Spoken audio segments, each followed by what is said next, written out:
Once upon a time, in a quiet village tucked between tall mountains and a gentle river, there lived an old man named Elias. He wasn't considered wise because he had traveled far or read many books, but because he had lived fully through joy and sorrow alike. Villagers often sought his advice, and he always answered with stories. One day, a young man named Leo came to see Elias. Full of energy but troubled by confusion, he asked, "What are the most important life lessons I should learn while I'm still young?" Elias smiled and invited him to sit beneath the wide branches of an old oak tree. As the wind rustled the leaves, Elias began. "I wasn't always wise," he said. "When I was your age, I was restless, impatient, and often disappointed with life. I believed the world owed me something, and I rushed through my days without understanding them. But I eventually learned that life doesn't hand out wisdom. You must search for it, and the sooner you do, the smoother your journey will be." "The first lesson," Elias said, "is that you cannot control everything. Trying to will only bring frustration.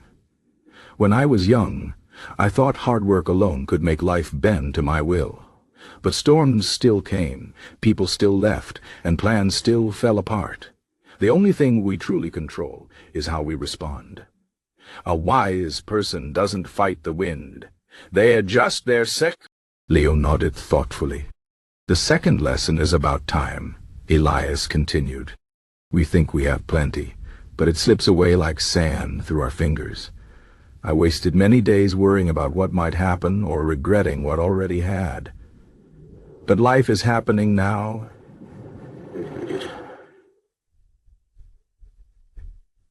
If you're always chasing tomorrow or mourning yesterday, you'll miss the beauty of today. Learn to be present. Notice the sun on your face." "The third lesson," he said gently, "is to embrace failure. We fear it, but it is our greatest teacher. I once dreamed of becoming a great wood carver. My early work was awkward and flawed, and I almost gave up. But each mistake taught me something. Today, people admire my carvings, but they don't see the years of failure. Let it shape." Leo frowned.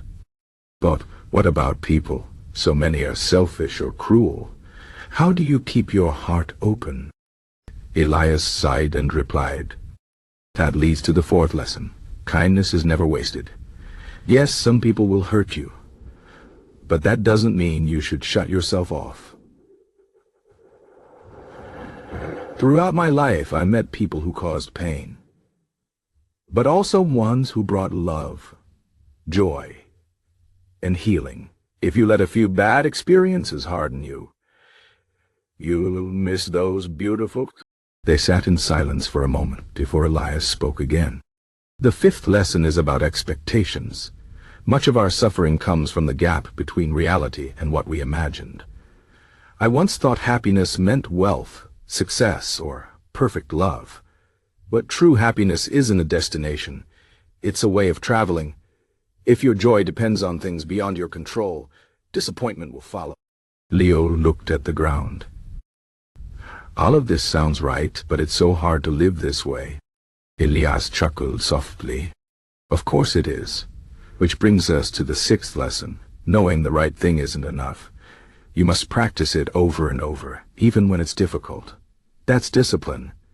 Discipline is the bridge between dreams and reality. You may believe in patience, but without discipline you'll still lash out when you're upset. You may value hard work, but still choose comfort. True strength lies in mastering yourself." He leaned closer and said, "The seventh lesson is this. You are enough. Society will try to convince you that you need to be richer, smarter, or more successful to matter.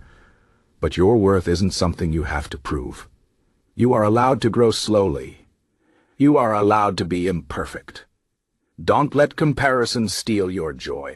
As the sun dipped behind the mountains, painting the sky with gold and violet, Elias spoke one final time. "The last lesson is perhaps the most important. Life is short, but it is also long enough. One day you'll look back and wonder where the time went. But if you live with intention, love deeply, and keep learning, you won't regret a single year. You'll see a life well lived. Leo sat quietly, the old man's words echoing in his mind. Elias placed a gentle hand on his shoulder. These lessons took me a lifetime to understand. If you carry them now, your path will be lighter. Leo rose, no longer weighed down by confusion, but lifted by understanding. The river kept flowing, the mountains remained, and life went on, but something in Leo had changed. The greatest truths aren't hidden in dramatic events. They live in quiet reflection, shared stories, and open hearts. Life will teach you whether you're ready or not. The question is, will you listen?